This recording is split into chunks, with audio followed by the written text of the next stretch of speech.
오늘 우리에게 주시는 하나님의 말씀은 다니엘 6장 10절에서 15절, 19절에서 24절, 28절 말씀입니다.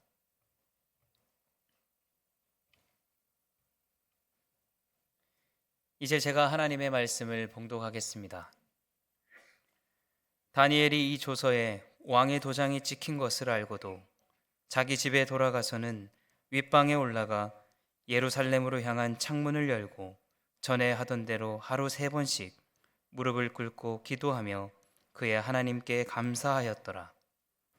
그 무리들이 모여서 다니엘이 자기 하나님 앞에 기도하며 간구하는 것을 발견하고 이에 그들이 나아가서 왕의 금령에 관하여 왕께 아뢰되, 왕이여, 왕이 이미 금령에 왕의 도장을 찍어서 이제부터 30일 동안에는 누구든지 왕 외에 어떤 신에게나 사람에게 구하면 사자굴에 던져넣기로 하지 아니하였나이까 하니, 왕이 대답하여 이르되, 이 일이 확실하니 메대와 바사에 고치지 못하는 규례니라 하는지라.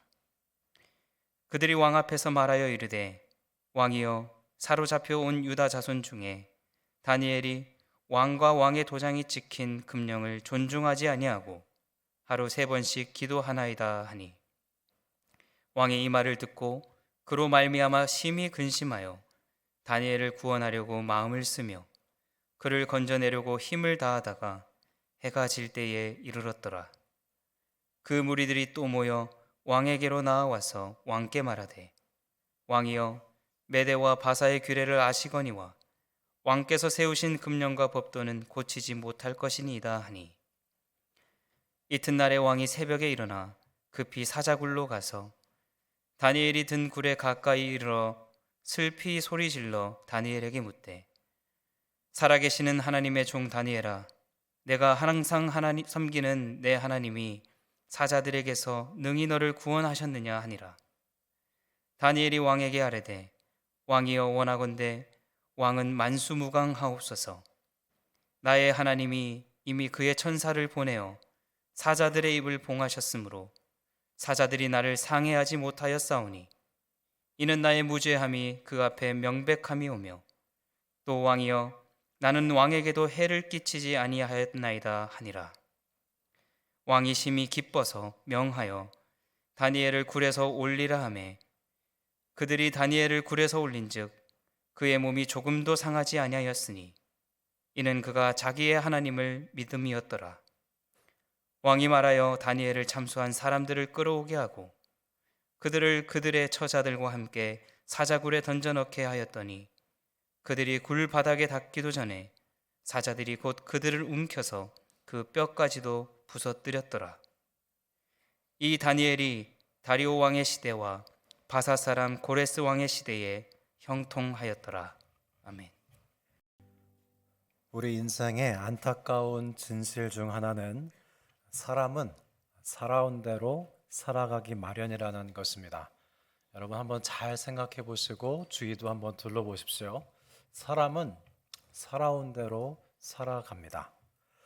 우리 높은 뜻 정의교회는 몽골, 스리랑카, 러시아, 잠비아 4개국의 선교 사역을 협력하고 있는데요. 여러분 이 네 나라의 선교 사역의 공통점이 뭔지 아십니까? 다음 세대인 청소년 전도를 중요하게 생각한다는 점입니다. 율동 찬양을 만들든 CD를 만들든 공과를 만들든 그것은 어른들, 장년들을 위한 것이기보다는 다음 세대를 위한 것들입니다.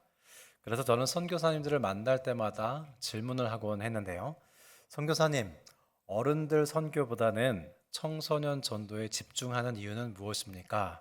라고 여쭤보면 한결같이 하시는 말씀이 있습니다. 선교지에서 10년을 사역했을 때 어른 한두 사람이 주님을 영접하고 회심하면요, 그건 큰 성공이라고 합니다. 그만큼 이미 굳어진 장년들의 삶을 변화시키는 일이 쉽지 않다는 말씀이었습니다. 왜 복고풍이라는 말이 있죠? 사람들은 항상 새로운 걸 원하고 찾아다니는 것 같지만 결국 지나간 과거의 유행으로 돌아오곤 하죠. 기독교 신앙을 받아들였지만 그래서 토속 신앙과 뒤섞이고 혼합되는 일이 많이 있습니다.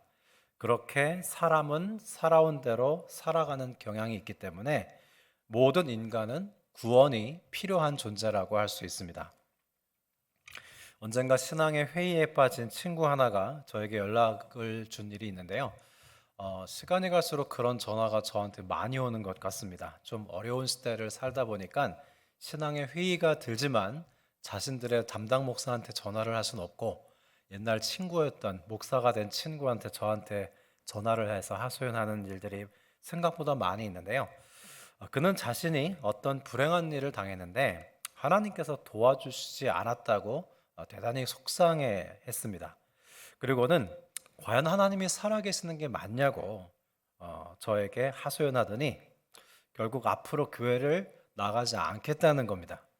그러나 예수님을 믿어야 구원을 받고 나중에 천국 간다는 건 알기 때문에 그냥 일생 동안 편안히 혼자 마음대로 살다가 인생의 마지막에 가서 예수님을 구주로 고백하고 천당에 가겠다는 거예요.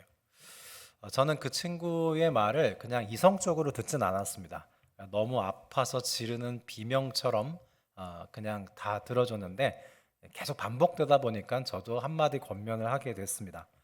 사랑하는 친구요, 내가 목사로서 장례를 여러 번 집례하다 보니까 항상 느끼는 것은 한 사람의 죽음은 그 사람의 일생을 반영하는 것을 보곤 하는데 만일 자네가 일평생 하나님을 떠나 산다면 죽는 순간에도 자네는 하나님을 떠나 있을 확률이 대단히 높다고 생각하네. 오직 삶의 이유가 예수인 사람만이 죽음의 이유도 예수일 수 있기 때문에 그러니까 죽는 순간에 예수님을 구주로 고백하고 싶으면 살아생전에도 교회를 잘 다녔으면 좋겠다고 그렇게 권면하고 기도해 준 일이 있었습니다.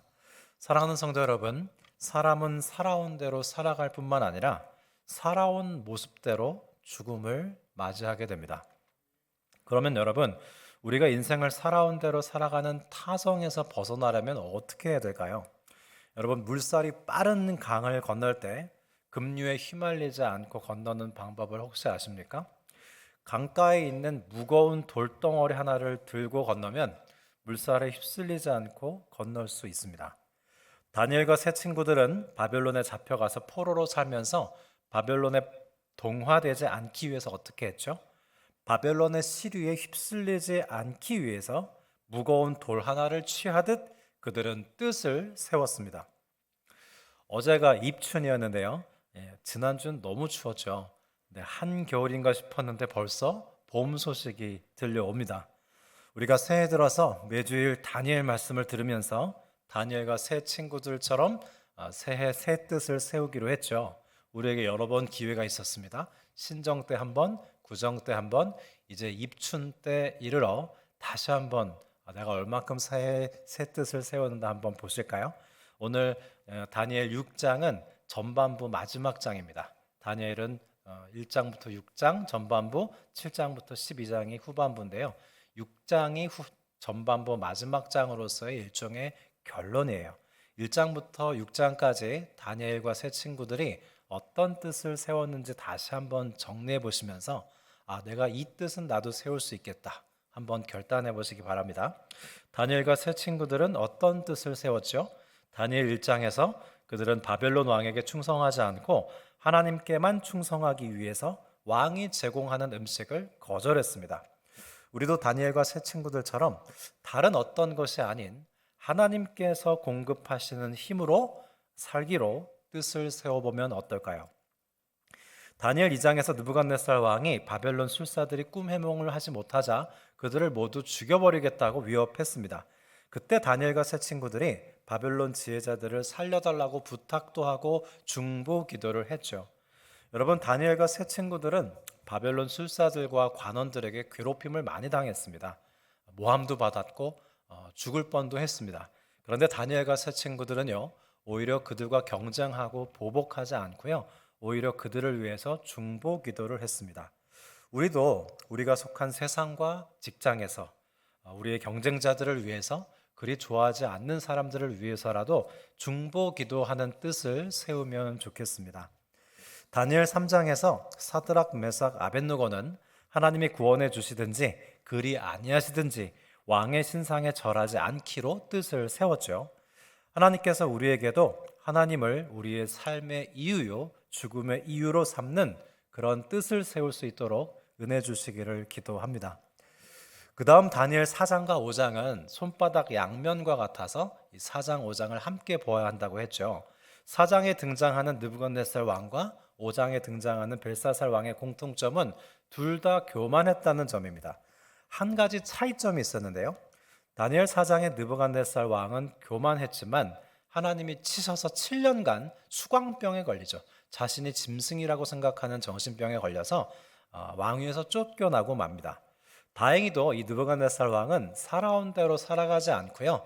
하나님이 치셔서 하나님의 은혜로 겸손해지죠. 그래서 왕위에 복권됩니다. 우리는 하나님만 우러러보면서 교만하지 않고 겸손해지기로 뜻을 세워볼 수 있겠습니다.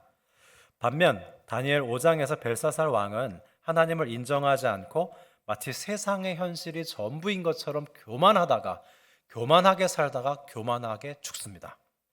우리는 마치 세상의 현실이 전부인 듯 교만하게 살지 아니하고 하나님께 순종하고 의지함으로 이 세상 현실에서 하나님의 현실로 편입되도록 뜻을 정해볼 수 있겠습니다. 그런데 여러분, 우리가 왜 하나님을 위해 뜻을 세우는 것에 부담을 느끼지 않아도 된다고 했죠? 다니엘을 한 장 한 장 읽을수록 다니엘과 세 친구들이 뜻을 세우는 걸 보면서 뭔가 좀 부담스럽잖아요. 나도 뜻을 세워야 될 것 같고, 근데 뜻을 세우는데 못 지키면 어떡하지? 그런 부담감이 우리에게 솔직히 있지 않습니까? 우리는 빌립보서 2장 13절에서 우리가 뜻을 세우는 데 있어서 부담 갖지 않아도 된다는 말씀을 찾았습니다. 2장 13절 빌립보서 말씀을 읽어드리겠습니다. 너희 안에서 행하시는 이는 하나님이시니 자기의 기쁘신 뜻을 위하여 너희에게 소원을 두고 행하게 하시나니 그랬어요. 하나님께서는 우리에게 무엇인가 주실 때 열망을 먼저 주세요. desire, 열망을 먼저 주세요. 목말라 하게 하고 배고파하게 하고 그걸 원하게 하신 다음에 주십니다. 그래서 여러분, 혹시 뭔가 하나님께서 나로 하여금 뭔가 좀 원하게 하시는 것 같다, 내가 이상하게 어떤 은혜를 열망한다고 한다면 하나님이 그걸 나에게 주시려나? 그렇게 한번 생각해 볼 수 있겠습니다. 다니엘과 세 친구들에게요, 하나님이 뜻을 세우고 싶어 하는 열망을 먼저 주셨어요. 하나님이 먼저 앞서셨어요. 그래서 그들이 뜻을 세웠고 하나님이 그 뜻을 도와주신 것입니다. 그러니까 뜻을 세우는 건요, 율법이 아니고 은혜요, 복음인 거죠. 우리는 하나님께서 우리에게도 다니엘과 세 친구들에게 주셨던 은혜를 주시도록 소망하고 기도할 수 있습니다. 사랑하는 성도 여러분, 우리가 하나님께서 주신 은혜로 하나님을 위해 뜻을 세울 때 우리는 비로소 다람쥐 쳇바퀴 돌듯 살아온 대로 살아가지 아니하고 믿음의 도약을 할 수 있는 것입니다. 오늘 본문 다니엘 6장은 다니엘이 사자굴에 던져지는 공경에 처하는 내용인데요. 다니엘 6장은 3장과 그 구조와 내용이 대단히 비슷합니다. 다니엘이요, 굉장히 아주 구조가 정교해요. 4장과 5장을 같이 봐야 되고요, 3장과 6장도 같이 봐야 됩니다. 다니엘 3장은 어떤 내용이었죠? 바벨론의 점술가들이 자신들보다 월등한 실력을 갖춘 다니엘의 세 친구 사드락, 메삭, 아벳느고를 질투하죠. 이 다니엘의 세 친구가 금신상에 절하지 않자 때는 이때다 해서 느부갓네살 왕에게 이 세 친구를 고발해서 풀무불에 던져지게 했습니다. 오늘 본문 다니엘 6장도 거의 비슷한 내용이에요. 다리오 왕이 방대한 페르시아 제국을 다스리기 위해서 고관 120명을 세웠고 그 위에 3명을 또 세웠는데 그 중 하나가 다니엘입니다. 그런데 3명 중에 다니엘이 가장 탁월했기 때문에 다리오 왕은 다니엘로 하여금 전국을 다스리도록 했습니다. 그러자 주변 고관들이 다니엘을 몹시 질투하죠. 모의한 끝에 다니엘을 사자굴에 던지게 합니다. 참 흥미롭습니다. 3장에서는 다니엘의 세 친구들을 질투하는 바벨론 술사들이 등장하고 6장에서는 다니엘을 질투하는 바벨론의 고관들이 등장하죠. 반면 다니엘과 세 친구들은요, 2장에서는 중보기도 하더니 6장에서는 다니엘은 하루 3번 예루살렘을 향해 창문을 열고 기도하는 것을 볼 수 있습니다. 다니엘서만 봐도 인생은 살아온 대로 살아간다는 것을 목격할 수 있어요. 특이한 것은 바벨론 고관들이 다니엘의 실수와 허물을 찾고자 했지만 다니엘이 워낙 충성된 인물이었기 때문에 아무리 털어도 털리는 게 없었습니다. 그러자 그들이 어떻게 했죠? 다니엘의 영적 강점을 정치적으로 이용하는데, 다니엘의 영적 강점이 뭡니까? 하나님께 충성된 거죠. 기도 열심히 하는 겁니다. 그래서 그들은 왕을 이렇게 꼬드겼습니다. 7절에 보면 왕이여 이제부터 30일 동안 왕 외에 어떤 신에게나 사람에게 무엇을 구하면 사자굴에 던져 넣기로 합시다. 그래야 왕위가 더 견고해질 것입니다. 그러면서 조서를 왕이 도장을 찍게 합니다. 페르시아의 국법에 따르면 어인이 찍힌 칙령은 왕도 취소할 수 없는 절대 변경 불가능한 명령이었습니다. 이 제안이 다니엘을 제거하기 위한 응모라는 걸 모르는 다리오 왕은 아무것도 모르는 채 조서를 내리고 도장을 꽝 하고 찍었습니다. 여러분, 다니엘 3장에서 다니엘의 세 친구의 3단계에 걸친 믿음의 고백을 기억하십니까? 왕의 신상에 절하지 않으면 풀무불에 던져 넣겠다 했을 때 사드락, 메삭, 아벳느고는 다음과 같이 고백했죠. 첫 번째 단계, 왕이여 우리가 이 일에 대하여 왕에게 대답할 필요가 없습니다. 두 번째 단계, 우리가 섬기는 하나님이 우리를 맹렬히 타는 풀무불 가운데서도 우리를 능히 구원해 주실 것입니다. 마지막 세 번째 단계, 그리 아니했을지라도 왕의 신상에 절하지 않을 겁니다. 그랬죠? 오늘 본문의 다니엘 역시 똑같이 3단계로 고백을 합니다. 첫 번째 단계, 마치 30일 동안 기도하지 못한다는 위협이 말할 가치도 없다는 듯이. 두 번째 단계, 사자굴에 떨어지더라도 하나님께서 구원해 주실 것을 확신한다는 듯이. 마지막 세 번째 단계, 그리 아니하실지라도 기도를 멈출 수 없다는 듯이 다니엘도 세 단계에 걸친 믿음을 행동으로 행사하는데요. 10절 말씀입니다. 다니엘이 이 조서에 왕의 도장이 찍힌 것을 알고도 자기 집에 돌아가서는 윗방에 올라가 예루살렘으로 향한 창문을 열고 전에 하던 대로, 이 말이 중요한데요, 전에 하던 대로 하루 3번씩 무릎을 꿇고 기도하며 그의 하나님께 감사하였더라 그랬습니다. 그런데 여러분, 우리는 다니엘과 세 친구들이 1장부터 6장까지 바벨론과 페르시아에 대해 거부한 것뿐만 아니라 그 땅을 사랑으로 수용하고 품었다는 것도 눈여겨볼 필요가 있습니다. 다니엘과 세 친구들은 분명 1장에서 왕의 음식을 거부했죠. 3장에서 왕의 신상에 절하는 걸 거부했죠.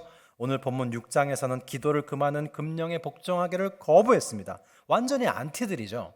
그런데 그들의 거부와 한 거는 그저 반대하고 시위하는 성격과는 차이가 있습니다. 왜냐하면 다니엘과 세 친구들은요, 바벨론을 사랑했거든요. 그래서 바벨론을 위해서 기도했습니다. 자신들을 시기 질투하는 바벨론 술사들과 고관들을 위해서 기도했습니다. 다니엘은요, 느부갓네살 왕을 사랑했어요. 그래서 왕에게 닥칠 불행을 예고하는 것을 다니엘이 힘들어합니다. 고통스러워요. 곤혹스러워요. 그리고 그는 왕을 위해 기도하고 축복했습니다. 다니엘과 세 친구들은 자신들을 시기 질투하고 모함한다고 해서 사표 쓰고 그만두지 않았어요. 우리 같았으면 벌써 이직했고 이민 갔겠죠? 그런데 그들은 떠나지 않았습니다. 심지어 그들은 풀무불에 던져지기도 했고 사자굴에 던져지기도 했어요. 그 이후에도 페르시아 안 떠납니다. 그대로 페르시아 왕을 섬기고 그 나라의 직무를 감당하는 걸 볼 수 있어요. 이러한 다니엘의 세 친구들의 삶은 무엇을 의미하는 것입니까? 그들은 예루살렘이든 바벨론이든 페르시아든 시공간을 가리지 않고 하나님께서 이 땅을 다스리시는 주권자이심을 드러내 보인 것입니다. 이것이 바로 다니엘서의 주제예요. 여러분, 우리가 시대가 참 다르죠. 코로나 시대 지났더니 경제적 한파가 오고 어느 때 좋을 때가 오겠나. 우리는 그것을 가릴 게 아니라 어떤 시대를 살든 우리가 사는 시대에 지금 우리와 함께 동행하시는 하나님을 보면서 하나님의 주권이 드러나도록 하는 길로 부르심 받은 것입니다. 때론 그리스도인들이 불의한 시대를 순결하게 살기 위해서 불의에 저항하는 경우가 있는데요. 물론 그렇게 해야 할 때도 있습니다. 그런데 여러분, 다니엘과 세 친구들이 이국 땅에서 하나님을 위해 뜻을 세웠을 때 기본적으로 그 땅을 사랑했습니다. 그 땅을 위하여 기도하는 중에 자신들의 신앙을 지켰다는 점을 우리는 깊이 들여다볼 필요가 있습니다. 교회가 세상의 빛과 소금이 돼야 되죠. 그러기 위해서 여러분, 세상이 있어야 돼요. 세상 없이 교회는, 그리스도인들은 세상의 빛과 소금이 될 수 없습니다. 따라서 우리는 세상을 적대시할 것이 아니라 세상을 사랑해야 돼요. 세상을 사랑함 없이 불의에 저항하기만 한다고 했을 때 기독교는요, 갈등을 일으키는 종교로 오해받기 쉽습니다. 다니엘서의 보석과도 같은 부분은 사실 다니엘과 세 친구들의 신앙 고백이 아니고요, 바벨론 왕 느부갓네살 왕의 신앙 고백과 오늘 본문의 다리오 왕의 신앙 고백이에요. 이방 사람들의 하나님을 높이는 신앙 고백이 다니엘서의 보석입니다. 만일 다니엘과 세 친구들이 이국 땅에서 거부와 배척으로 일관하면서 그저 자신들의 신앙만 지키는데 혈안이 되어 있었다면 이방 왕들이 하나님을 높이는 찬양은 존재하지 않습니다. 그들이 바벨론을 사랑하고 메대아와 바사를 사랑하고 이방 왕들을 중보하고 섬겼고 심지어 자신들을 모함하는 이들을 위해서 중보하며 살았기에 하나님의 주권이 다니엘과 세 친구들을 통해 이방 땅에 나타난 것입니다. 여러분, 기독교인이라는 이유만으로 누군가를 적대하고 있습니까? 오늘 본문에 비추어 다시 한번 생각해 보십시오. 우리가 누군가를 미워하고 적대하도록 하기 위해서 그리스도인들로 부름받은 것은 아닐 것입니다. 물론 힘든 관계가 있지만 우리는 그들을 위해서 사랑하고 섬기며 우리를 통해서 하나님의 주권이 나타나게 하시도록 부름받았다는 것을 오늘 본문을 통해서 알 수 있겠습니다. 따라서 오늘 본문에 다니엘이 기도하지 말라는 금령이 내렸음에도 불구하고 윗방으로 올라가서 창문을 열고 예루살렘을 향해 하루 3번 무릎을 꿇고 기도한 것은 단지 페르시아에게 반항하기 위한 항거의 모습만은 아니에요. 다니엘은요, 예루살렘을 향해 창문을 열고 3번 기도할 때 페르시아를 위해서도 기도했습니다. 페르시아 왕 다리오를 위해서도 기도했습니다. 자신을 모함하는 적대적인 세력들을 위해서도 기도했습니다. 본문의 다니엘의 기도는 기도하지 말라는 금령에 대한 거부이기도 하지만 동시에 적국을 기도로 품는 사랑이기도 했습니다. 단지 시위하고 항거한 것이 아니라 중보로 섬기는 사랑을 그는 멈출 수 없었던 것입니다. 그러면 다니엘은 왜 예루살렘을 향해 창문을 열고 기도했을까요? 창문 닫고 기도했을 수도 있었을 텐데. 구약의 예언자들마다 각각의 역할이 다릅니다. 예레미야와 에스겔과 다니엘을 비교해 볼게요. 예레미야의 경우 유대 땅의 남은 동포를 돕는 역할을 했어요. 에스겔의 경우 바벨론의 포로로 끌려간 동포를 격려하는 사람이었습니다. 그러면 다니엘은 어떤 역할을 감당한 사람이었을까요? 다니엘은요, 첫 번째, 바벨론과 페르시아의 한복판에서 하나님의 살아계심을 증거하는 사람이었습니다. 두 번째, 다니엘은 포로로 잡혀온 사람들을 다시 예루살렘으로 돌려보내는 길을 연 사람이 바로 다니엘이었어요. 다니엘은 돌아가지 않아요. 동포들을 돌려보내는 사람입니다. 그래서 다니엘이 항상 예루살렘을 향해 기도한 것입니다. 신학 개념 중에 종말론적 선취라는 개념이 있어요. 종말론적 선취, 이게 뭐냐면 쉽게 말해서 아직 오지는 않았어요. 그런데 장차 다가올 먼 미래 일을 미리 현재로 가져와서 마치 그날이 지금 도래한 것처럼 사는 것을 종말론적 선취라고 합니다. 다니엘은 언젠가 이스라엘 백성들을 예루살렘으로 돌려보낼 것을 소망하면서 하나님께서 그 놀라운 일을 이루실 것을 신뢰하며 예루살렘을 바라보며 기도했습니다. 실제로 다니엘 9장을 보면 다니엘이 예레미야 말씀을 읽어요. 그리고 70년이 차서 이스라엘 백성들이 돌아갈 날이 곧 다가왔다는 것을 알고 중보기도에 박차를 가하는 것을 볼 수 있습니다. 그래서 다니엘은 기도하되 하나님께서 장차 이루실 일, 이 포로된 백성들을 예루살렘으로 돌려보낼 것을 바라보면서 예루살렘을 향해서 기도했던 것입니다. 그래서 그의 기도는 감사 기도죠. 또 하나 다니엘이 기도했던 더 근본적인 이유는 그는 기도로 자신의 전 존재를 하나님이라는 더 큰 세계에 연결시키곤 했습니다. 여러분, 기도에 대한 많은 정의가 있지만 기도가 뭐냐면 나하고 하나님을 연결시키는 거예요. 내 눈앞에 어려운 일들이 많죠. 그러나 더 놀랍고 큰 세계인 하나님과 기도로 연결되는 순간 우리는 눈앞의 어려움도 능히 이길 힘을 얻게 되는 것입니다. 여러분, 다니엘 3장에서 다니엘과 세 친구들이 풀무불에 던져졌죠. 오늘 6장 본문에서 다니엘이 사자굴에 던져졌죠. 딱 2번만 던져졌을까요? 신학적 상상력을 발휘해 보세요. 다니엘과 세 친구들은 수도 없이 그런 위기를 겪었을 겁니다. 다니엘이 무려 68년간 4명의 왕을 섬겼어요. 딱 2번만 모함을 받았겠어요? 수십 번도 더 받았을 겁니다. 그러면 어떻게 다니엘은 그 험한 나라에서 살아남을 수 있었을까요? 그가 기도하는 가운데 수시로 하나님이라는 더 큰 세계와 연결되었기 때문이죠. 그래서 지금 오늘 본문에 죽음의 위협에 다다른 상태에서도 그는 기도를 멈출 수 없었습니다. 사자굴에 집어넣어짐을 당하기 직전인데 어떻게 가만히 있을 수 있겠어요? 더 큰 세계인 하나님과 연결되는 것을 멈출 수 없었던 것이죠. 단순 반항심이 아닙니다. 그의 존재 방식이었습니다. 그러면 여러분, 우리는 어떻게 다니엘처럼 살 수 있을까요? 목사의 아들로 태어나서 철학자로 살았던 니체를 여러분 잘 아실 겁니다. 이 니체의 사상 중에 영원 회귀 사상이라는 개념이 있는데요. 이건 불교에서 온 게 아니고 히랍 철학에서 그가 영감을 받은 거예요. 영원 회귀 사상이 뭐냐? 아주 쉽게 간단하게 설명하면 뭐냐면, 내가 지금 어떤 행동을 한 번 한 것이 앞으로도 영원히 반복될 것처럼 여기며 살라는 거예요. 질문으로 이 명제를 바꿔보겠습니다. 당신은 지금 결정을 내린 행동을 앞으로도 무수히 반복하며 영원히 그런 모습으로 살 것입니까? 이게 영원 회귀 사상이에요. 가령 도둑질을 하는 사람을 붙잡고 이렇게 묻는 거죠. 당신 지금 도둑질을 한 번 하려고 하는데 당신 이 한 번의 행동은 앞으로 영원히 반복될 텐데 그래도 할 거냐고 묻는 게 영원 회귀 사상이에요. 다니엘서에 적용을 해보겠습니다. 우리가 다니엘 3장의 다니엘의 세 친구들처럼 왕의 금신상에 절을 해야 하는 상황과 맞닥뜨렸을 때, 하나님께 죄송하지만 두 눈 딱 감고 이번 한 번만 절하지 뭐 할 때 니체의 영원 회귀 사상을 적용한다면, 내가 지금 한 번 우상에게 절하는 건 한 번 하는 게 아니고 앞으로 영원히 절하는 것이 된다고 한다면 절하겠습니까? 못하죠. 엄청난 도전입니다. 오늘 본문에 30일 동안만 기도하지 말라는 금령 앞에 딱 30일만 기도를 쉬자, 그 결정을 할 수 있지만 영원 회귀설에 입각해서 이 한 번의 결정은 영원히 반복될 건데 할 거냐고 하면 못하죠. 선택의 여지 없이 다니엘처럼 윗방으로 올라가서 여전히 하던 대로 예루살렘을 향해 하루 3번 기도할 겁니다. 사람이 살아온 대로 계속 살아가는 이유는 지금 하는 실수가, 지금 저지르는 잘못이 단 한 번에 그쳐질 수 있다고 착각하기 때문이에요.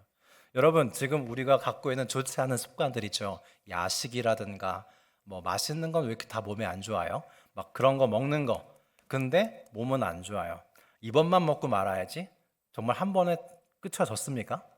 우리는 이번만 하고 말아야지 하는 게 계속된다는 걸 모릅니다. 많이 속아 넘어가요. 우리 인간은 한 번 보고 두 번 보고 자꾸만 보고 싶네 하는 사람들이고요. 죄악된 일을 한 번 하고 두 번 하고 자꾸만 하고 싶은 사람입니다. 살아온 대로 살아가기 마련인 구원이 필요한 존재들이에요. 니체의 영원 회귀 사상은 대단히 도전이 되는 사상이지만 진리는 아니에요. 실제 그렇진 않잖아요. 그래서 인간을 변화시키고 구원하는 데는 명백한 한계를 지닙니다. 그래서 우리는 더 나아가서 하나님의 진리의 말씀에 귀 기울여야 하는데요.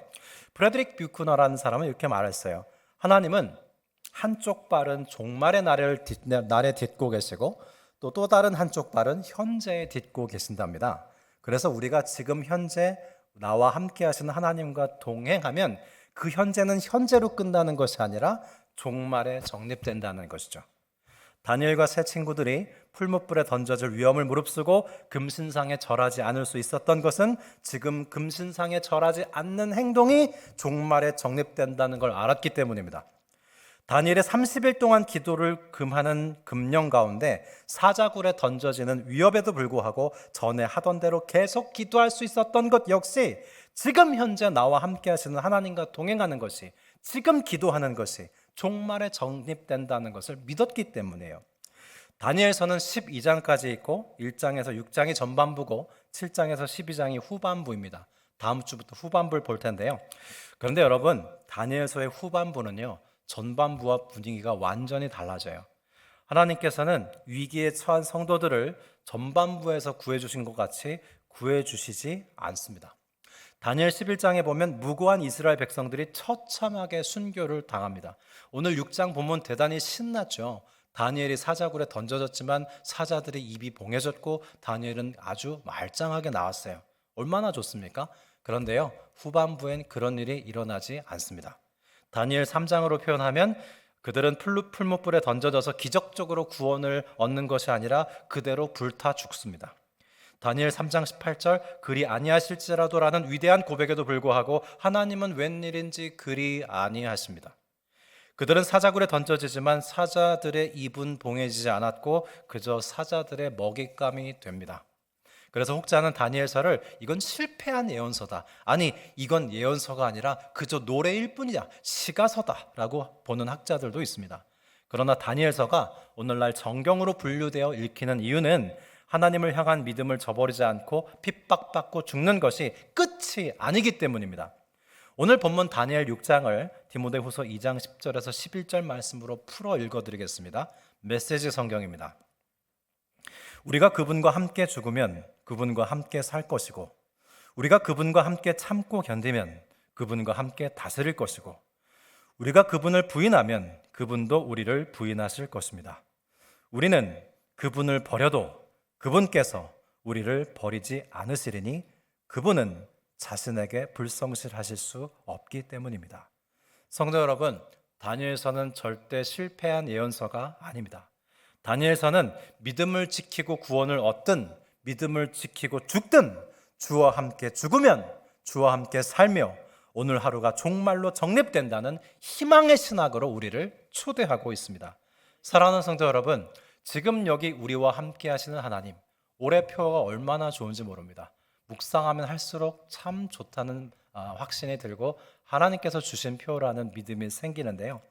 종말로 정립되는 오늘 하루를 지금 여기 우리와 함께 하시는 하나님과 동행하면서 승리하는 삶을 살아가시기를 바랍니다. 코로나가 지나가고 경제적인 한파가 왔다 한들 그것은 여러분 하나님과 동행하는 우리에게 그다지 큰 건 아닙니다. 불편할 수는 있겠죠. 좀 어렵고 힘들 수는 있겠죠. 그러나 우리는 단 하나만 생각합시다. 오늘 하루 주님과 동행하는 하루는 종말에 정립될 것인데 그렇다면 우리는 오늘 하루 순간순간을 어떻게 살 것인가 거기에 집중하고 주님과 함께 동행하시는 우리 모두가 될 수 있기를 기원합니다. 기도드리겠습니다. 하나님 아버지, 하나님께서 주신 은혜를 헛되이 받으면서 죄 가운데 살아온 대로 살아가는 우리를 불쌍히 여겨주십시오. 다니엘과 세 친구들처럼 하나님을 사랑하여 뜻을 세우게 도와주시고 그 뜻을 도와주셔서 종말에 정립될 오늘 하루 순간순간을 미워하기보다는 사랑하게 하시고 때론 손해를 보고 핍박을 받을지라도 하나님께서 기뻐하시는 날로 살아내어 오늘이나 마지막 날에나 하나님께 칭찬받는 주의 자녀들 되게 하여 주옵소서. 지금 여기 우리와 함께 하시는 예수 그리스도의 이름으로 기도드립니다. 아멘.